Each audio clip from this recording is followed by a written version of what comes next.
Bonjour, nous sommes le mercredi 19 juillet 2023 et je vous propose la situation des cultures de cette semaine. En ce qui concerne les maïs, les vols de pyrale sont toujours faibles actuellement puisque sur l'ensemble des pièges de laine, on ne dépasse pas les 5 captures par piège et on est souvent à 0 ou 1 capture. Donc les vols sont comme les dernières semaines plutôt faibles. On observe dans ces parcelles pas de traces de ponte de pyrale, donc le risque est globalement faible cette année.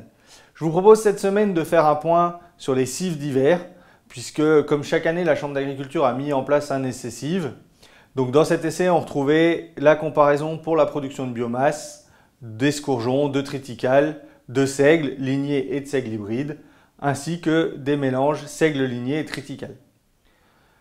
Cette année, la campagne pour les cives d'hiver a été compliquée, même si on a eu un bon démarrage avec les semis et des levées rapides. Ensuite, le printemps a pu pénaliser certaines parcelles avec le sec du mois de février et surtout les pluies et les températures fraîches au mois d'avril, ce qui fait qu'on avait des développements de biomasse qui étaient un peu limités courant du mois d'avril. Par contre, le retour du soleil et de la chaleur à partir du 10 mai ont permis d'avoir une bonne production de biomasse à condition de ne pas récolter trop tôt.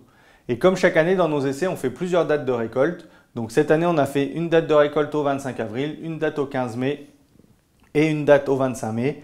Et on observe quasiment un doublement de la production entre le 25 avril et le 25 mai, voire même plus pour certaines variétés. Puisque si on prend la variété de seigle hybride Sunasri, on était à peine à 6 tonnes au 25 avril et on arrive à quasiment 14 tonnes au 25 mai.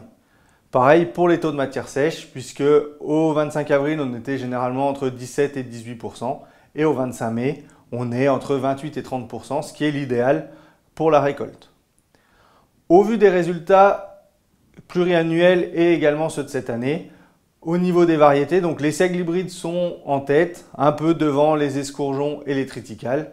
Et au niveau des variétés, donc on a L-Top qui sort numéro 1 cette année, devant KWS Progaz et Sunasri. Attention pour KWS Progaz, on n'a pas eu de verse dans l'essai, mais on a observé certaines parcelles qui étaient versées. Pour Sunasri, c'est une bonne productivité, mais attention à ne pas récolter trop tôt parce que c'est une variété plutôt tardive. Donc si vous êtes pour faire des récoltes plutôt autour du 5-10 mai, il vaut mieux éviter de mettre Sunasri. Par contre, à partir du 15 mai, pas de souci, là on aura une bonne productivité. En ce qui concerne l'itinéraire technique de ces cives d'hiver, on va semer à 300 grains mètre carré les seigles lignés ou les mélanges seigles lignés triticales avec une proportion de 70% de seigles et 30% de triticales. Pour les seigles hybrides, on sera à 225 grammes mètre carré et pour les escourgeons et les triticales, on sera entre 250 et 270 mètres carrés. Le tout à semer à partir du 20 septembre. Je vous souhaite une bonne semaine, à la semaine prochaine.